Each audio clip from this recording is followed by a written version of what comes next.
So you buy a personal computer, you open it up to find out what's inside of it, and you find out there's nothing inside of it, just a bunch of empty slots. What kind of boards can you buy to add functionality to your computer? We'll help you answer that question today as we take a look at add-on boards on this edition of the Computer Chronicles.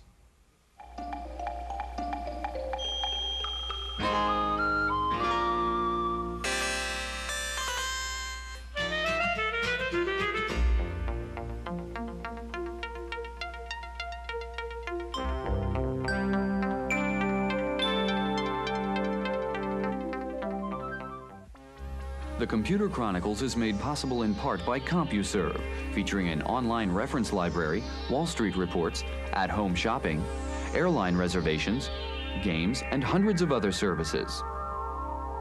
CompuServe, helping people get the most from computers. Additional funding is provided by McGraw-Hill, publishers of Byte. Byte's detailed technical articles on new hardware, software, and languages cover developments in computer technology worldwide.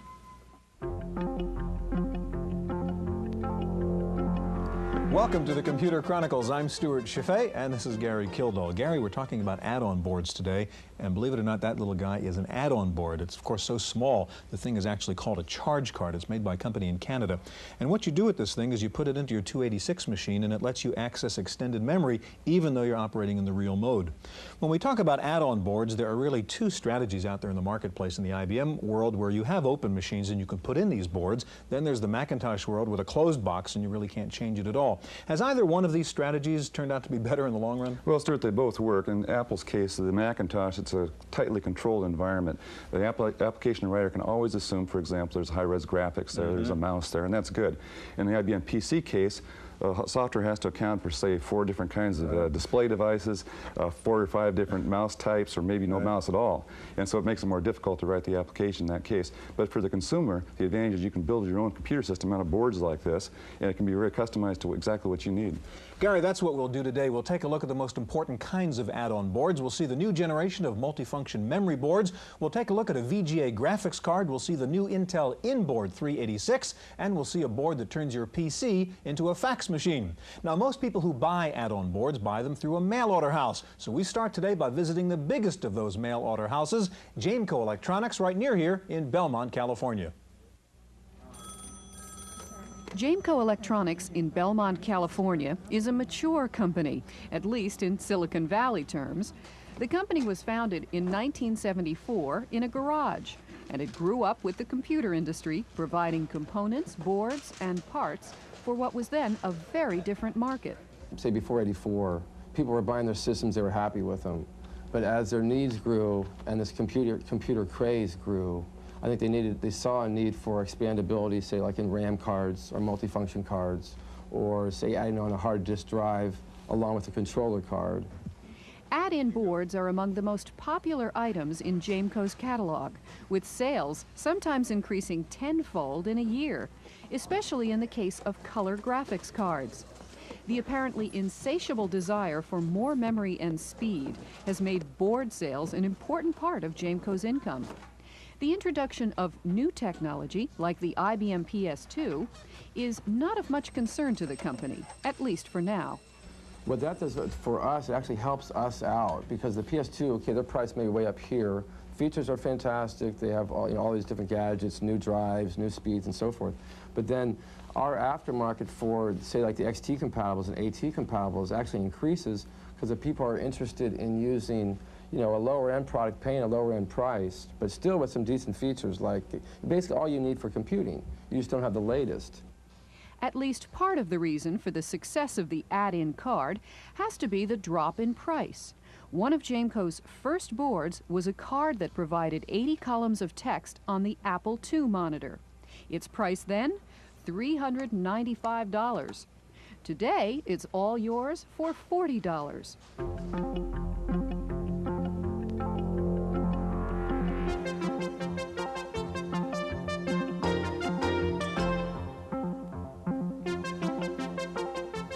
Joining us in the studio now is Rick Rolfe. He's Product Marketing Manager with AST Research, and sitting next to Rick, Buzz Roberts, VGA Product Manager with Paradise Systems. Gary? Rick, AST has been in the add-on board business for quite a number of years. What What do people really ask for in terms of add-ons?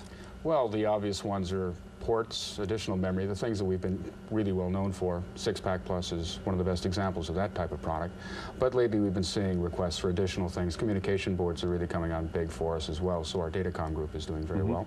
And we've also expanded beyond simple enhancement boards to building our own PCs, the ASD Premium 286, which is the machine we'll be using today for the demo. Okay, now you're going to be showing some, what, extended memory? Or Expanded memory, actually. Okay. We're going to be talking about expanded memory. Explain. I mean, people are confused. What's the difference in extended memory and expanded memory? Okay, extended memory is a type of memory that's available in 286 or 386 machines, which have a larger address space than do the original PCs, the 8088 processor machines. It's memory that's addressable only in protected mode on the 286, and it can be addressed in 386 protected mode as well on a 386 machine. Expanded memory, on the other hand, is an additional type of add-in memory which is swapped into the conventional memory space of the computer, whether it's an 8088 or a 286. That's to overcome that 640K limitation. Exactly right. Right. It fools the computer into being able to deal with more memory than it otherwise would be able to do. Okay, tell us about this board now. Sure. What we're going to be showing with the Premium 286 is an expanded memory computer, but we wanted to emphasize that it's not simply a function of the computer itself we're using. We also have boards that span the entire range of processors and bus types. For example, for an 8088 machine, a PC, XT, or even the Model 30, the 8086, there's the Rampage 2, which is a 2 megabyte EMS 4.0 memory board. For 286-based machines and compatibles, we have the Rampage 286, and for the Model 50 and 60, for the PS2 line, we have the Rampage 2 286. All three of them provide 2 megabytes of extended memory. It's kind of before and after demonstration of using the board. What we'd like to show here is what this can do for the average user. People have become dependent upon things like RAM disks, print spoolers, RAM resident utilities, and these things can use a lot of memory. Right here we have a RAM disk. Since we don't have any expanded memory yet, it's in conventional memory. And now I'm going to load up Sidekick Plus, which is one of the more popular add-in type of products.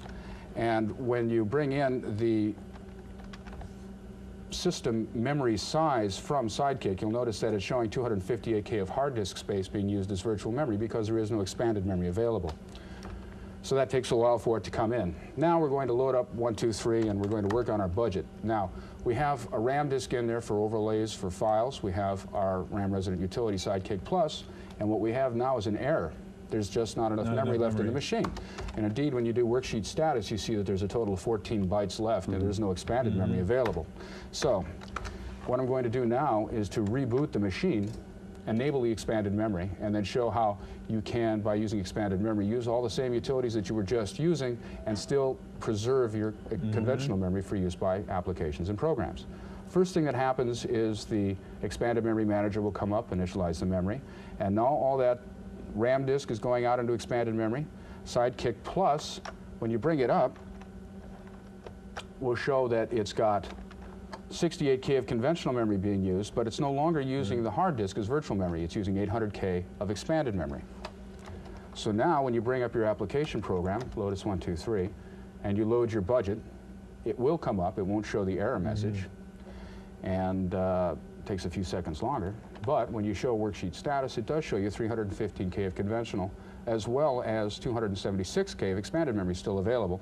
And of course, your Sidekick is still available for you. So you can do a sort of multitasking with this, and this is a very rudimentary way of doing it. It also enables you to, excuse me. It also enables you to use the program on top of another.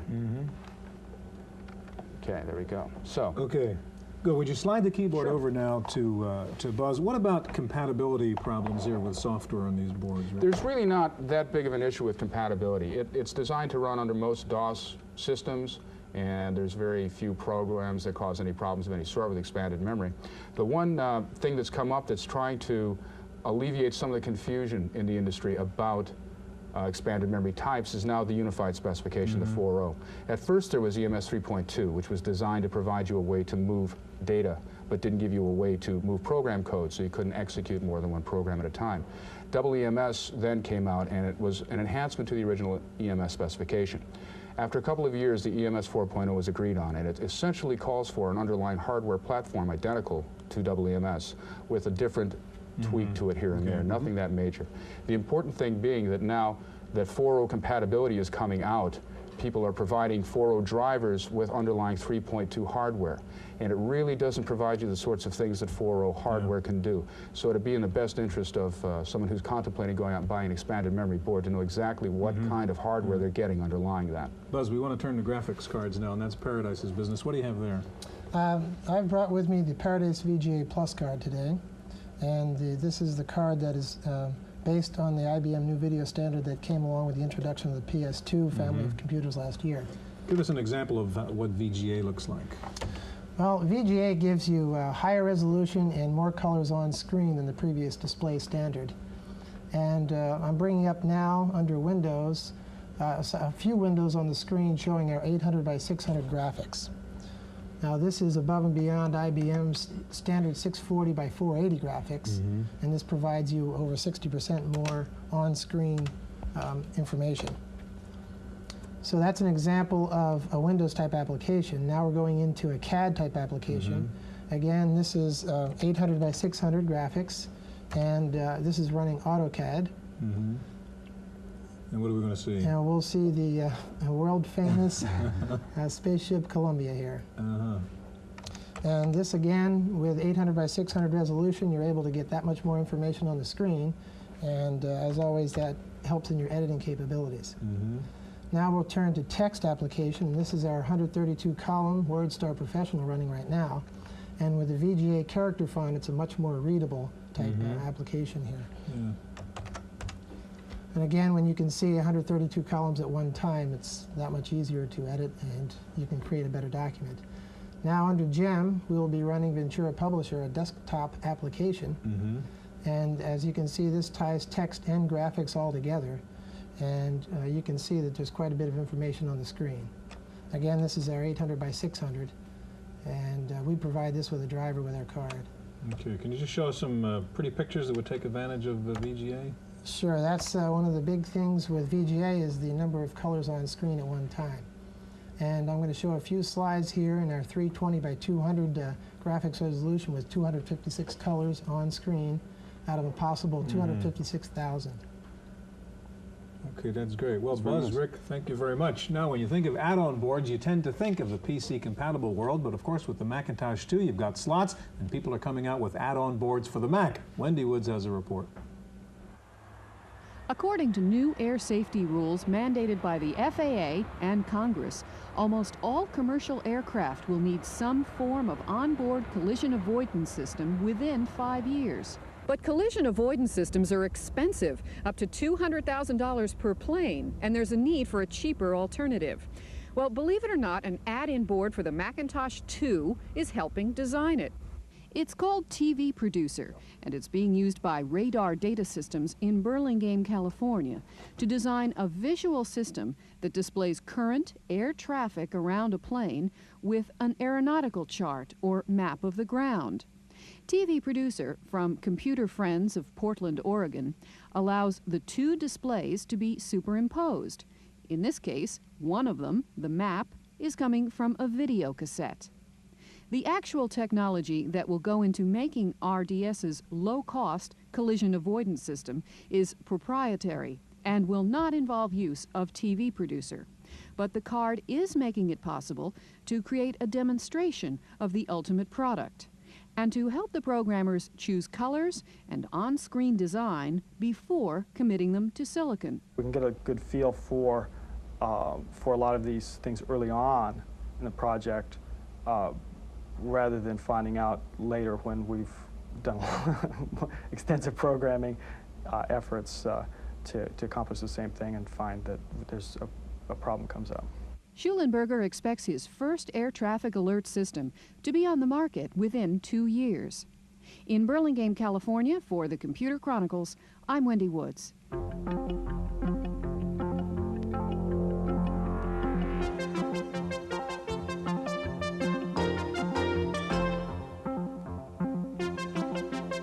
Joining us in the studio now is Rich Bader. Rich is General Manager of Intel's PC Enhancement Operation, and they're based in Hillsboro, Oregon. You know, Stewart, Intel's had a lot of success with the 386 processor, clearly. And one of the nice things about this board, I understand, is it's a $1,000 or less add-on to your PC XT or whatever it is to make it into a 386, plus a megabyte of memory. And so that's a pretty cost-effective way to go, it sounds like. So instead of buying a 386, you can buy the board, and your machine runs like a 386. Absolutely right. And what allows you to do that is a host of technology. 16 megahertz 386 microprocessor, socket for the 387 math coprocessor for doing math-intensive applications. As we said, a megabyte of 32-bit DRAM, and optional capability for an additional 2 meg. So you can put up to 3 meg really in your old PC or XT. And in addition to all of the logic that comes on the board, we also provide a bunch of software utilities that come with it that do EGA caching, disk caching, provide expanded memory capability, Lotus Intel Microsoft expanded memory. So it's really a complete upgrade, not only CPU performance, but disk, display, and memory. Are there any incompatibilities that you know of as far as the hardware is concerned? Things that people should watch out for? We did a tremendous amount of compatibility testing, and all the known DOS software that we've been able to get our hands on runs just great on the board. Can you show us how this works? Sure. Give some time comparisons and so on. Well, some off-quoted numbers, Norton's SI as an example, 15.3 for what that's worth. Well, I think you have some demos here, don't you? To show yeah, let's show us from a typical user's point of view how things would run faster using that board. Sure. If you just do a dir, take a directory of the machine, this is what the machine looks like running at XT speeds. Okay. And from the keyboard, I can control the speed, and you can see that the dir is dramatically faster. Okay. Now, you wouldn't spend $9.95 just to make your dir go, but certainly if we take a look at a different application such as AutoCAD, engineers are very excited about the performance of the 386 and the 387. And again, here's what the performance of it looks like in slow mode. Now, this is what an XT would do, but the 387 math coprocessor is making things go a little faster than you might be used to. It takes about 10 seconds to redraw the spaceship Columbia like that. If, however, we now switch into the high-speed mode and do it again, you can see that there's a dramatic performance improvement. Right. Makes it usable, very usable for CAD. You bet. Not just for engineers, we also have, as an example, Lotus 123. Here we have a spreadsheet that has about 2,000 random numbers that we generate, and in slow mode, it takes about 10 seconds for the spreadsheet to recalc. You can see the wait flag going on up there in the corner. After we generate all the numbers, we add them all across all the rows and across all the columns. There you go. And at high speed, you can see it's significantly faster, about 2 seconds for that case. The other example I have is many people think that for power uses of CAD packages and spreadsheets you'd use it, but another interesting case is simply for word processing. And here we have Microsoft Word version 4 with a typical document up, and we will just scroll through the document. Here I'm hitting page down, and you can see that the screens come up rather quickly, but nonetheless when we go to high-speed mode, it's as quick as I can hit the key. So we believe that the 386 really has some performance improvement for just about all PC users. Now, what's Intel coming up with as far as new add-on boards? Oh, you can certainly expect us to see us continue to come out with new product lines. In fact, there'll be some products in the communications, PC communications area that we'll be introducing in the not-too-distant future. Rich, thank you very much. In just a minute, we'll take a look at an add-on board that turns your PC into a fax machine, so stay tuned.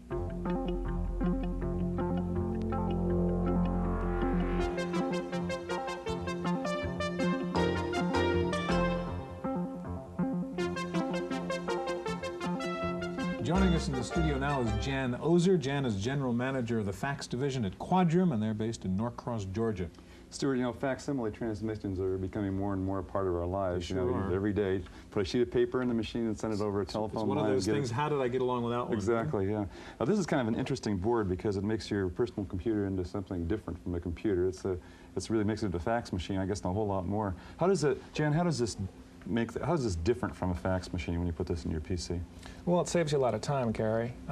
Most of the documents that are being sent today over traditional faxes are created in the computer. Rather than printing it out and walking it down to the fax machine, you can send it directly from your PC. Saves a lot of time, and you get a clearer result at the other end. Let's get going here and send a fax now. We have another setup over there. There's a real fax machine on the other part of the set there, and I want you to send something over to that machine. Let's see how this all works. I'm naming the file to be sent, and then searching for the phone. All we have is the San Mateo College number in here. but you can load as many numbers as you can fit in the directory. It's storage bound, not program bound. Press enter, and then we want to transmit it immediately. Okay. So there's only 2 or 3 commands that you need to go through in order to send a fax from the PC.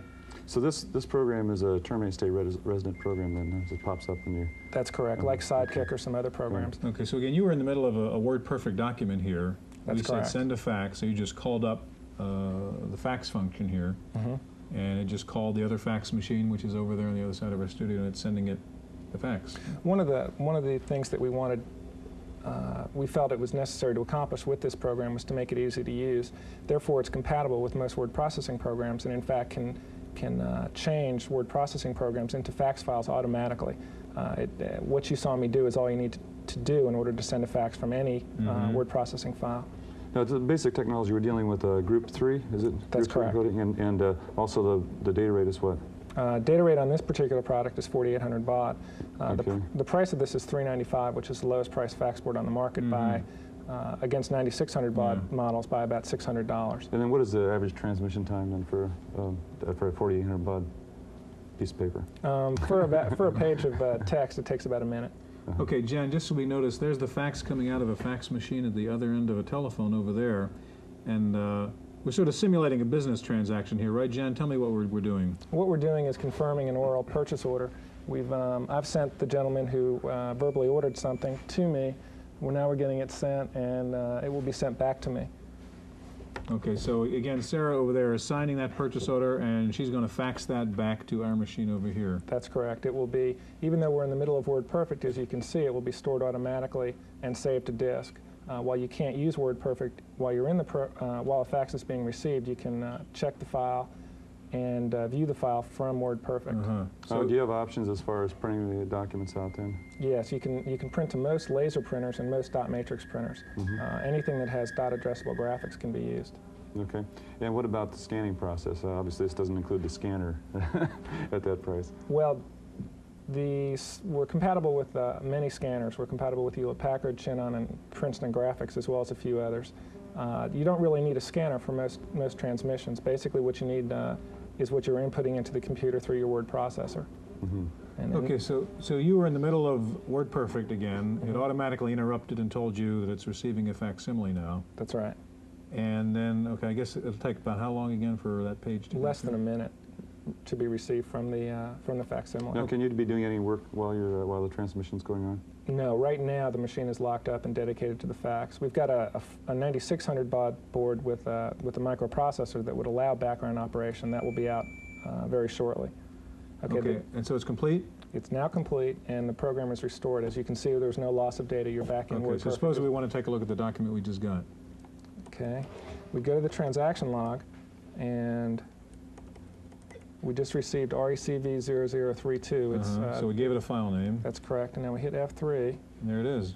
And I'm lucky today, as demonstrations go. Okay, and as we see it, it comes in really as a graphic, not as a text. As text file. That's correct. And here's my signature, which we can go into in a few seconds and show that was attached, and also the signature of the recipient. That's great.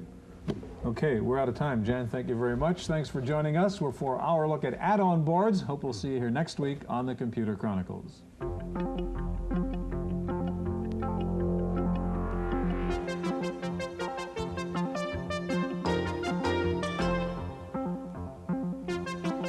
In the random access file this week, now that Apple has hiked prices on the Macintosh, it's followed up with the introduction of 2 new Apple II products. The company announced a new Apple IIc Plus featuring a CPU 4 times faster than the original, a 3.5-inch internal drive with 5 times the capacity of the old one, an internal power supply, and space for an internal modem. Apple also released a new operating system for the Apple IIgs called GSOS. It's a 16-bit system that lets the 2GS run a lot faster. It will also enable the 2GS to handle large files, including those using the High Sierra system for CD-ROMs.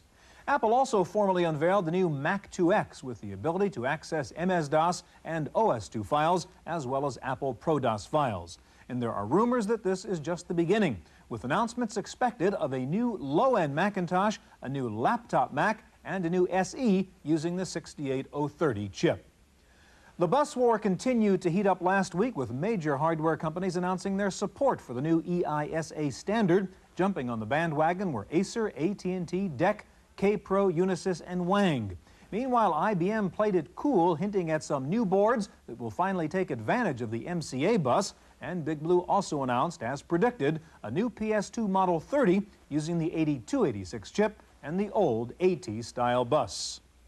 And who is IBM in bed with these days? Well, none other than its old nemesis, Steve Jobs. IBM has reportedly struck a deal with Jobs for the right to use the new user interface from the next computer, due to be announced in about a week. The rumors are growing about what that next computer will have in it. The latest leak says look for an integrated fax modem, an erasable CD drive, and TV quality video. Several new product announcements came out of the recent Siebold conference on desktop publishing. Adobe announced a PC version of Illustrator. Aldus showed a major upgrade of Freehand. Cricut released Cricut Presents 2.0. Letraset showed off a new version of Ready, Set, Go. And Quark announced Quark Style, a set of templates for users who don't want to have to worry about creating fonts, logos, etc. Ultra Network Technologies has announced a new network product called Ultra, which it says is 100 times faster than Ethernet. Execs say the UltraNet can move 1 billion bits per second.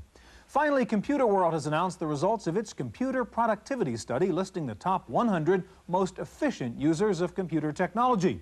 Not surprisingly, there was no direct correlation between how much money you spend and how effective your system is. The big winners were utilities, who placed 4 companies in the top 10, banks were in the middle, and retailers did the worst. General Motors, which spent nearly $3 billion on information systems last year, came in only 96th, and oil giants Mobil and Exxon didn't even make it to the top 100. That's it for this week's Chronicles. We'll see you next time. The Computer Chronicles is made possible in part by CompuServe, featuring an online reference library, Wall Street reports, at-home shopping, airline reservations, games, and hundreds of other services. CompuServe, helping people get the most from computers. Additional funding is provided by McGraw-Hill, publishers of Byte. Byte's detailed technical articles on new hardware, software, and languages cover developments in computer technology worldwide. For a transcript of this week's Computer Chronicles, send $3 to PTV Publications, Post Office Box 701, Kent, Ohio 44240. Please indicate program date.